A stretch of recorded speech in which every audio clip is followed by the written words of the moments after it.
নমস্কার বন্ধুরা, অন্নপূর্ণার হেসেল চ্যানেলে সবাইকে স্বাগত। আজকে আমি তোমাদের জন্য নিয়ে এসেছি গ্রেভি চিকেন চাউ রেসিপি। তো দেখো কিভাবে আমি গ্রেভি চিকেন চাউ বানাই। তো প্রথমেই আমি চাউটাকে একটা কড়ায় জল দিয়ে ভালো করে সেদ্ধ করে নিয়েছি। তবে সেদ্ধ বলতে একদম নরম নয়, কিন্তু জাস্ট জলটা ফুটলে আমি চাউগুলোকে তুলে অন্য একটা পাত্রে সরিয়ে নেবো। আর এতে দিয়ে দেবো একটু নুন। আচ্ছা, তো দেখো আমার চাউ অলরেডি সেদ্ধ হয়ে গেছে। এবার আমি এটা একটা পাত্রে তুলে নেবো, ছেঁকে একটা ছাঁকনির সাহায্যে। একটা ছাঁকনির সাহায্যে জল ছড়িয়ে আমি চাউগুলোকে একটা পাত্রের মধ্যে তুলে নিয়েছি। আর আমি সাইডে কিছু আনাজ কুচিয়ে রেখেছি, সেটা হচ্ছে গাজর, ক্যাপসিকাম, চিকেন আর মাশরুম। আচ্ছা, আমার চাউগুলো সব তোলা হয়ে গেছে। এবার আমি কড়াতে নিয়ে নেবো আর একটু জল, কারণ আমাকে কেটে রাখা সবজিগুলো সেদ্ধ করতে হবে। আর ওই স্টকটা আমার কাজে লাগবে, যেটা আমি সবজি বা চিকেনগুলো সেদ্ধ করে নেবো। তো দেখো, প্রথমে আমি নিয়ে নেবো গাজরগুলো, কারণ গাজরগুলো আমার একটু মোটা করে কাটা হয়ে গেছে। তোমরা চাইলে আর একটু সরু করে কাটতে পারো। তো প্রথমেই আমি গাজরগুলোকে দিয়ে দেবো, কারণ গাজরগুলো সেদ্ধ হতে একটু টাইম বেশি নেবে। আর এতে দিয়ে দেবো কিছুটা নুন। গাজরটা একটু নরম হলেই এতে আমি দিয়ে দেবো মাশরুম। মাশরুমগুলো দেখো, আমি বাটন মাশরুম কিনেছি, আর সেগুলোকে 4 টুকরো করে কেটে আমি দিয়ে দিয়েছি। আর এতে একটু জলটা বেশি লাগবে, কারণ আমার এই গ্রেভি চাউ যেটা বানাবো, সেটা এই জলটা দিয়েই আমাকে গ্রেভি বানাতে হবে। জল বলতে এই স্টকটা দিয়ে। আচ্ছা, এবারেতে দিয়ে দেবো আমি আমার কুচিয়ে রাখা চিকেনগুলো সরু সরু করে আমি কুচিয়ে রেখেছি। তো সেই চিকেনগুলো আমি এতে দিয়ে দেবো। তো দেখো, আমি চিকেনগুলো এর মধ্যে দিয়ে দিলাম। একটু যেই জলটা ফুটে উঠলো, আমি চিকেনগুলো এর মধ্যে দিয়ে দিলাম। ভালো করে ধুয়ে নিতে হবে চিকেনটা, যাতে কোনো রকম নোংরা না থাকে।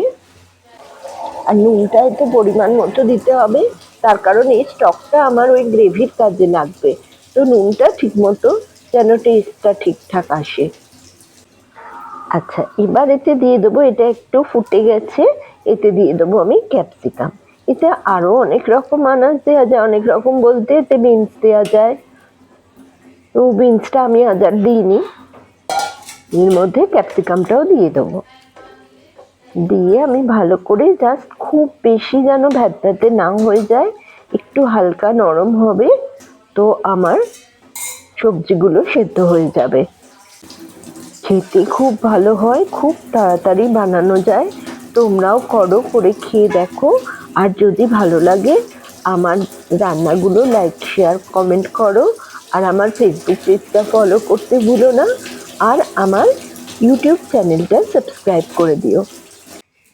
আচ্ছা, এতে কিছু লঙ্কা আমি দিয়ে দেবো চিড়ে। লঙ্কার গন্ধটাও খুব জরুরি।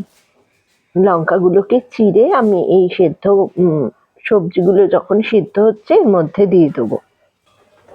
আচ্ছা দেখো, এবার আমার সবজিগুলো, চিকেন, মাশরুম, এগুলো মোটামুটি সিদ্ধ হয়েই গেছে।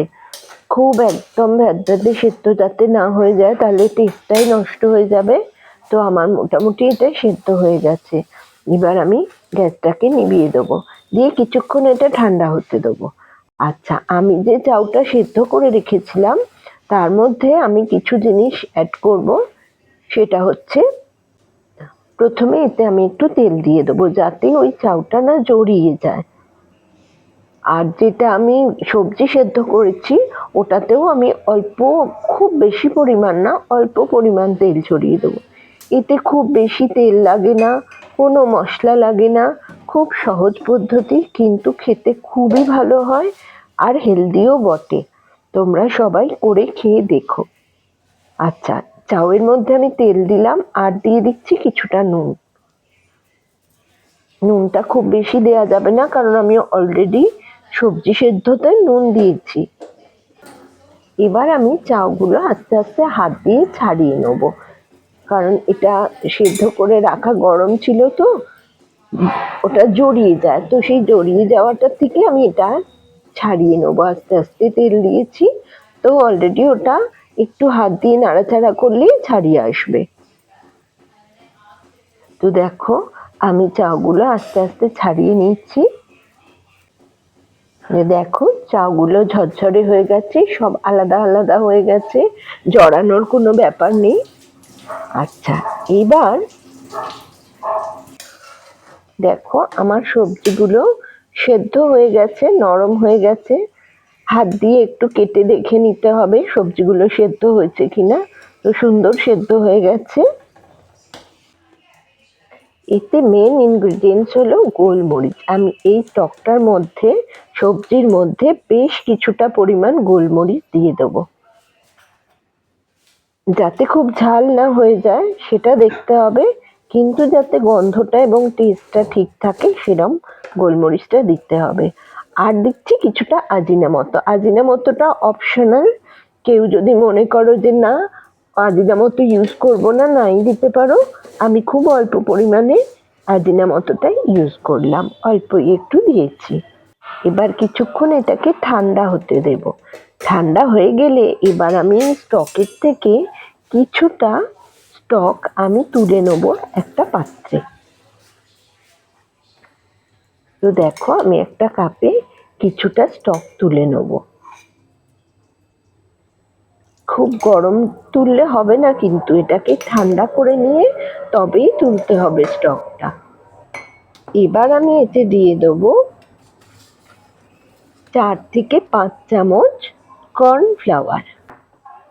আমি 6 চামচ কর্নফ্লাওয়ার এই কাপটাতে ভালো করে গুলে নেব, যাতে কোনো লাম্প তৈরি না হয়। তো যার যতটা পরিমাণ সবজি বা স্টক সেই অনুযায়ী আমাকে কর্নফ্লাওয়ারটা নিতে হবে। তো আমার অনেকটাই সবজি এবং স্টক, সেই জন্যে আমি 6 চামচ কর্নফ্লাওয়ার গুলে নিয়েছি। আচ্ছা, এবার আমি এতে একটা ডিম ফাটিয়ে দেবো হালকা গরম অবস্থায়। খুব গরমে দিলে ডিমটা কিন্তু সঙ্গে সঙ্গে একটা শক্ত আকার নিয়ে নেবে, কিন্তু এটা একটু হালকা হালকা গরম অবস্থায় ডিমটা দিয়ে আমি একটু ছড়িয়ে দেব।